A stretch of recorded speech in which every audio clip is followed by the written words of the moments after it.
"I haven't the heart to harm even a witch," remarked the Tin Woodman, "but if you go, I certainly shall go with you." Therefore it was decided to start upon their journey the next morning, and the woodman sharpened his axe on a green grindstone and had all his joints properly oiled. The Scarecrow stuffed himself with fresh straw, and Dorothy put new paint on his eyes that he might see better.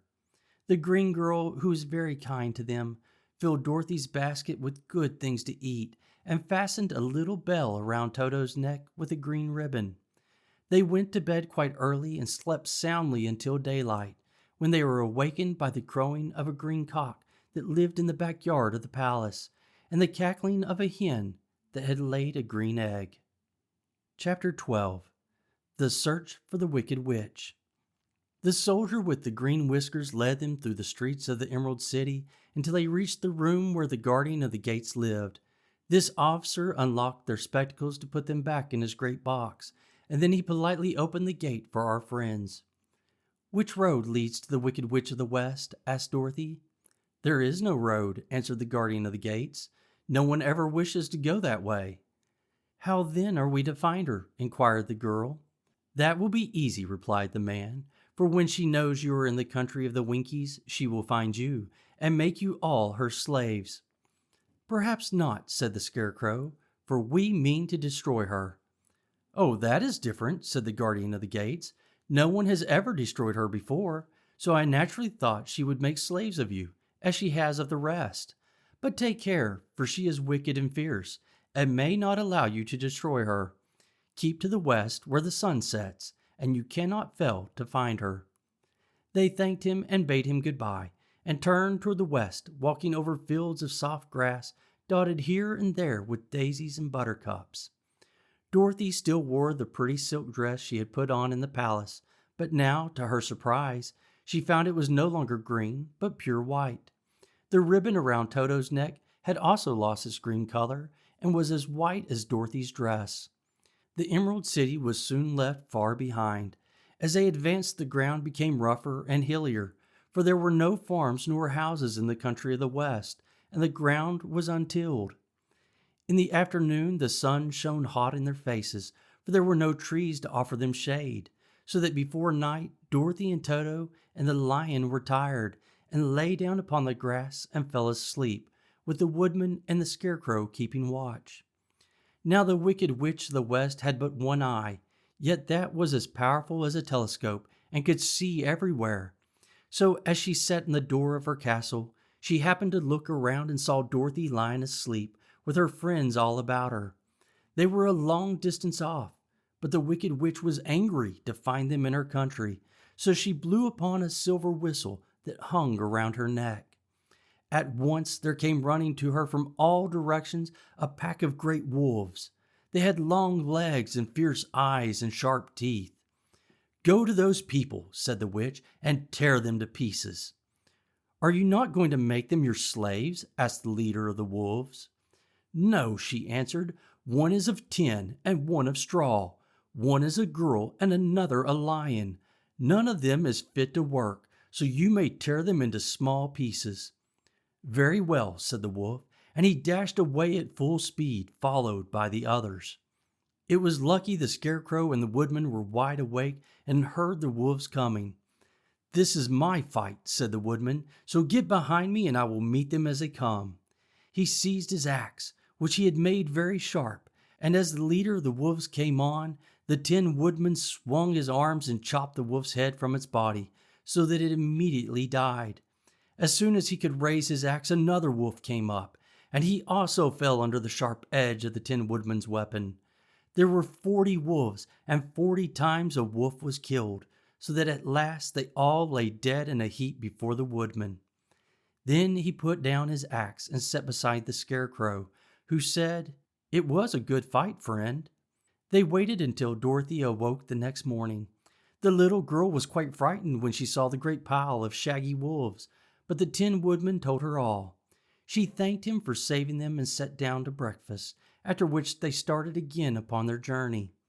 Now the same morning the Wicked Witch came to the door of her castle and looked out with her one eye that could see far off. She saw all her wolves lying dead, and the strangers still traveling through her country. This made her angrier than before, and she blew her silver whistle twice. Straightway a great flock of wild crows came flying toward her, enough to darken the sky. And the wicked witch said to the king crow, "Fly at once to the strangers, peck out their eyes and tear them to pieces." The wild crows flew in one great flock toward Dorothy and her companions. When the little girl saw them coming, she was afraid. But the scarecrow said, "This is my battle, so lie down beside me and you will not be harmed." So they all lay upon the ground except the scarecrow, and he stood up and stretched out his arms. And when the crows saw him, they were frightened, as these birds always are by scarecrows, and did not dare to come any nearer. But the king crow said, "It is only a stuffed man. I will peck his eyes out." The king crow flew at the scarecrow, who caught it by the head and twisted its neck until it died. And then another crow flew at him, and the scarecrow twisted its neck also. There were 40 crows, and 40 times the scarecrow twisted a neck, until at last all were lying dead beside him. Then he called to his companions to rise, and again they went upon their journey. When the wicked witch looked out again and saw all her crows lying in a heap, she got into a terrible rage and blew 3 times upon her silver whistle. Forthwith there was a herd of great buzzing in the air, and a swarm of black bees came flying toward her. "Go to the strangers and sting them to death," commanded the witch, and the bees turned and flew rapidly until they came to where Dorothy and her friends were walking. But the woodman had seen them coming, and the scarecrow had decided what to do. "Take out my straw and scatter it over the little girl and the dog and the lion," he said to the woodman, "and the bees cannot sting them." This the woodman did, and as Dorothy lay close beside the lion and held Toto in her arms, the straw covered them entirely. The bees came and found no one but the woodman to sting, so they flew at him and broke off all their stingers against the tin, without hurting the woodman at all. And as bees cannot live when their stingers are broken, that was the end of the black bees, and they lay scattered thick about the woodman like little heaps of fine coal. Then Dorothy and the lion got up, and the girl helped the Tin Woodman put the straw back into the scarecrow again, until he was as good as ever. So they started upon their journey once more. The wicked witch was so angry when she saw her black bees in little heaps like fine coal that she stamped her foot and tore her hair and gnashed her teeth. And then she called a dozen of her slaves, who were the Winkies, and gave them sharp spears, telling them to go to the strangers and destroy them. The Winkies were not a brave people, but they had to do as they were told, so they marched away until they came near to Dorothy. Then the lion gave a great roar and sprang towards them, and the poor Winkies were so frightened that they ran back as fast as they could. When they returned to the castle, the wicked witch beat them well with a strap and sent them back to their work, after which she sat down to think what she should do next. She could not understand how all her plans to destroy these strangers had failed, but she was a powerful witch as well as a wicked one, and soon she made up her mind how to act. There was in her cupboard a golden cap with a circle of diamonds and rubies running round it. This golden cap had a charm. Whoever owned it could call 3 times upon the winged monkeys, who would obey any order they were given. But no person could command these strange creatures more than 3 times. Twice already the wicked witch had used the charm of the cap. Once was when she had made the Winkies her slaves and set herself to rule over their country. The winged monkeys had helped her to do this. The second time was when she had fought against the great Oz himself and driven him out of the land of the West. The winged monkeys had also helped her in doing this. Only once more could she use this golden cap, for which reason she did not like to do so until all her other powers were exhausted. But now that her fierce wolves and her wild crows and her stinging bees were gone, and her slaves had been scared away by the cowardly lion, she saw there was only one way left to destroy Dorothy and her friends. So the wicked witch took the golden cap from her cupboard and placed it upon her head. Then she stood upon her left foot and said slowly, "Epi, pepi, kaki." Next she stood upon her right foot and said, "Hillo, hollo, hello." After this she stood upon both feet and cried in a loud voice, Zizzy, zuzzy, zick. Now the charm began to work. The sky was darkened, and a low rumbling sound was heard in the air.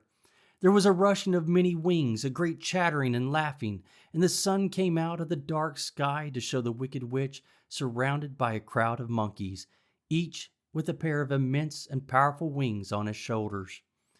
One, much bigger than the others, seemed to be their leader. He flew close to the witch and said, "You have called us for the third and last time. What do you command?" "Go to the strangers who are within my land and destroy them all except the lion," said the wicked witch. "Bring that beast to me, for I have a mind to harness him like a horse and make him work."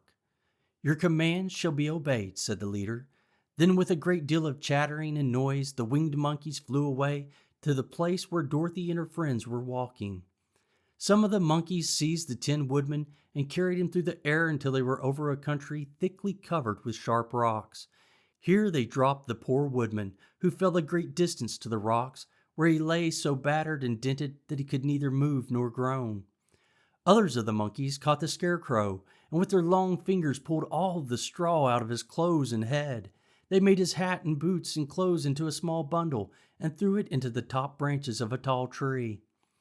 The remaining monkeys threw a piece of stout rope around the lion and wound many coils about his body and head and legs until he was unable to bite or scratch or struggle in any way.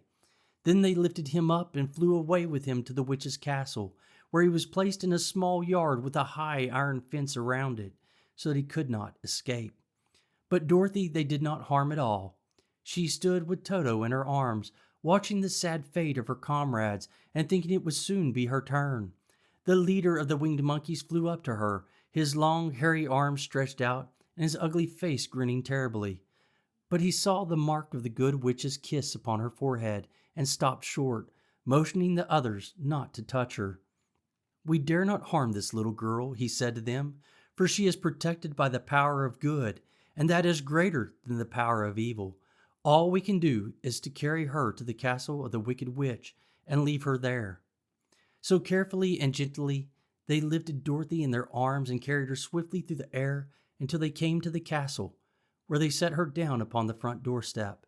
Then the leader said to the witch, "We have obeyed you as far as we were able. The Tin Woodman and the Scarecrow are destroyed, and the lion is tied up in your yard. The little girl we dare not harm, nor the dog she carries in her arms. Your power over our band is now ended, and you will never see us again." Then all the winged monkeys, with much laughing and chattering and noise, flew into the air and were soon out of sight. The wicked witch was both surprised and worried when she saw the mark on Dorothy's forehead, for she knew well that neither the winged monkeys nor she herself dare hurt the girl in any way. She looked down at Dorothy's feet, and seeing the silver shoes began to tremble with fear, for she knew what a powerful charm belonged to them. At first the witch was tempted to run away from Dorothy, but she happened to look into the child's eyes and saw how simple the soul behind them was, and that the little girl did not know the wonderful power the silver shoes gave her. So the wicked witch laughed to herself and thought, "I can still make her my slave, for she does not know how to use her power." Then she said to Dorothy harshly and severely, "Come with me, and see that you mind everything I tell you, for if you do not, I will make an end of you, as I did of the Tin Woodman and the Scarecrow." Dorothy followed her through many of the beautiful rooms in her castle until they came to the kitchen, where the witch bade her clean the pots and kettles and sweep the floor and keep the fire fed with wood. Dorothy went to work meekly, with her mind made up to work as hard as she could, for she was glad the wicked witch had decided not to kill her. With Dorothy hard at work, the witch thought she would go into the courtyard and harness the cowardly lion like a horse. It would amuse her, she was sure, to make him draw her chariot whenever she wished to go drive. But as she opened the gate, the lion gave a loud roar and bounded at her so fiercely that the witch was afraid and ran out and shut the gate again. "If I cannot harness you," said the witch to the lion, speaking through the bars of the gate, "I can starve you. You shall have nothing to eat until you do as I wish." So after that, she took no food to the imprisoned lion, but every day she came to the gate at noon and asked, "Are you ready to be harnessed like a horse?" And the lion would answer, "No." If you come in this yard, I'll bite you.